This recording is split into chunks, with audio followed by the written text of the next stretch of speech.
Good morning friend. এয়া চাওক এটা পোৱালি কেনেকুৱা নাও বনাইছে।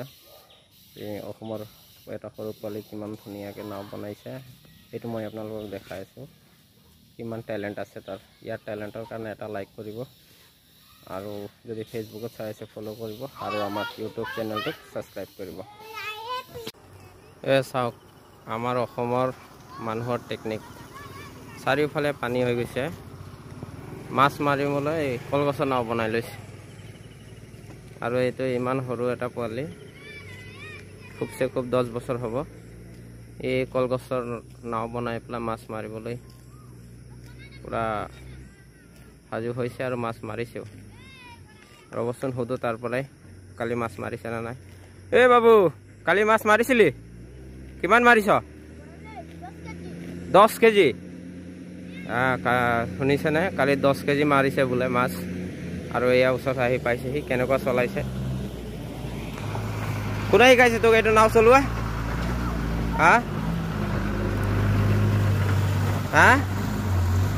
তই নিজে শিকিছ?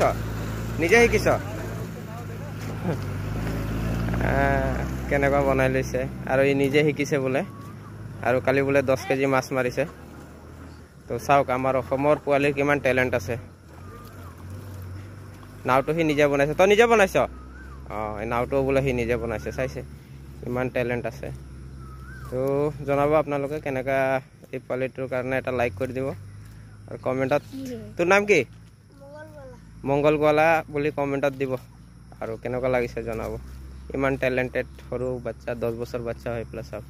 আৰু যিহেতু চবফালে বানপানী, মই আপোনালোকক দেখুৱাই দিছোঁ। এইটো পথাৰ আছিল, পথাৰটো পূৰা এনেকুৱা গোটেইফালে বানপানী হৈ গৈছে। এইটো চাইডে মই দেখালে, এইটো চাইডেও আপোনাৰ চাব, ইফালেও পানী হৈ আছে আৰু গোটেইবিলাক পানীয়ে হৈ আছে ইফালে। আৰু আপোনালোকো সাৱধান হ'ব, যিহেতু আমাৰ অসমত 10টা গেট খুলিছে। তো যিবিলাক এৰিয়া বহুত আপোনালোকৰ তলত আছে বা বহুত তলৰ যিখিনি অংশ আছে, সেইখিনি অংশত অলপ কেয়াৰফুলকৈ থাকিব। অসমবাসী ৰাইজক অনুৰোধ জনাইছোঁ। আৰু চাওক এই লগতে এই পোৱালিটোক চাবি, ডুবি যাব আকৌ। নাম তাক পঠা। আৰু সৰু সুৰা মানুহবিলাকক এই তেনেকুৱা সৰু সৰু পোৱালিক উঠ তাৰ পৰা উঠ ওলা, ডুবি যাবি তই। চাওক আৰু এনেকুৱা সৰু সুৰা পোৱালিক এনেকুৱা পথাৰত বা এনেকুৱা নদীৰ ওচৰলৈ আহিবলৈ হাক দিছোঁ। যিহেতু পানী বেছি বাঢ়ি আছে, কেতিয়া কোন সময়ত কিমান বাঢ়ি যায় সেইখিনি কোনো ক'ব নোৱাৰে। আৰু তহঁতে বেছি ওচৰত নাচাবিবি দেই। চবে হাই বুলি ক, হাই ক।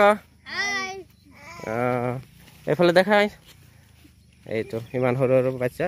তো সিমানেই জনাব কেনেকুৱা হৈছে। আৰু আপোনালোকৰ এৰিয়াত যদি তেনেকুৱা পানী হৈছে কমেণ্ট কৰি জনাব।